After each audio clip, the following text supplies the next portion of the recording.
মেয়ের বাবার বাড়ি থেকে রমজান আসলে ইফতারের বিভিন্ন আইটেমের জন্য ছেলে, ছেলের মা, ছেলের বাবা, ছেলের গোষ্ঠী, ছেলের বিভিন্ন মহিলারা ওই ফ্যামিলির তারা অপেক্ষায় থাকে।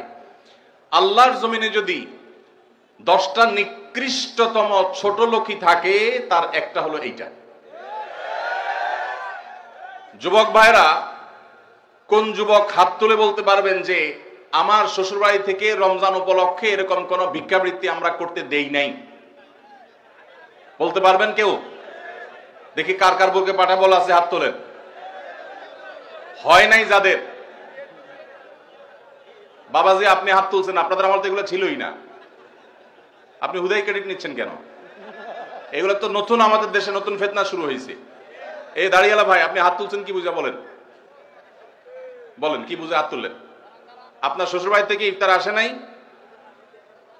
হ্যাঁ আসে নাই? বিয়ে করছেন?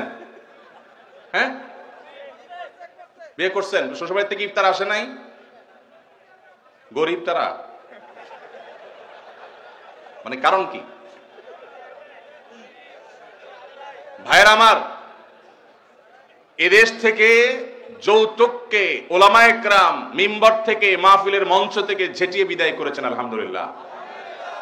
যৌতুকের অভিশাপ থেকে এদেশকে মুক্ত করেছেন ওলামায়ে কেরাম। এক চিঠি আবেদন এদেশের ওলামায়ে কেরামের এই কাজটা। যৌতুক চলে গেলে কি হবে? ইফতারের নামে যৌতুক এখনো বাকি আছে, এইটা আমাদের দূর করতে হবে কি হবে না? অনেক যুবক আছে, তারা বলে যে আমার শ্বশুরবাড়ির লোকেরা খুশি মনে দেয়। ভালো করে শুনে রাখেন, 2 নাম্বারের অপর নাম হলো এখন খুশি মনে দেওয়া।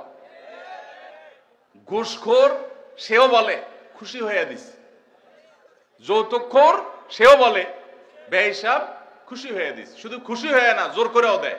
জোর করে দিবে না কি করবে? তার মেয়েটা শান্তি দরকার তার। আপনি যদি বাপের বেটা হয়ে থাকেন, মুসলমানের সন্তান হয়ে থাকেন, বিনয়ের সাথে শাশুড়িকে বলবেন, শ্বশুরকে বলবেন কোনো কিচ্ছু আমার এখানে পাঠাবেন না, পাঠালে আমি মনে কষ্ট পাবো, উল্টা পারলে আমি দিব।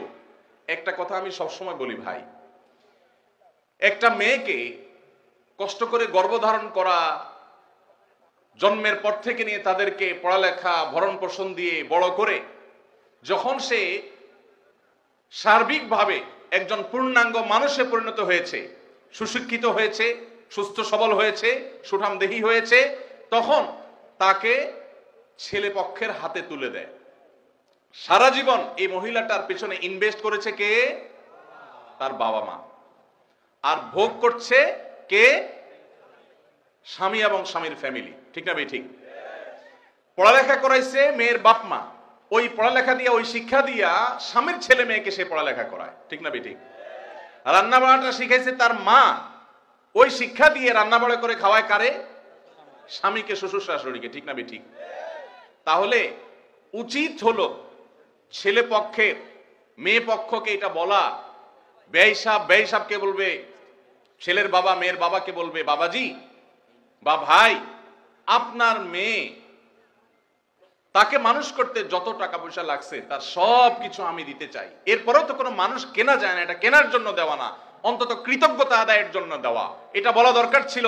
সেটা না করে উল্টা আস্ত একটা মেয়ে দিয়ে দিল, তার সাথে আবার আপনি যৌতুক আশা করছেন। আপনার চাইতে বড় ছোট লোক আল্লাহর জমিনে আর হতে। এই সমস্ত ভিখারীদেরকে ধরে ধরে আস সুন্নাহ ফাউন্ডেশন ইফতার প্রজেক্টের জন্য পাঠিয়ে দিবেন। আপনাদের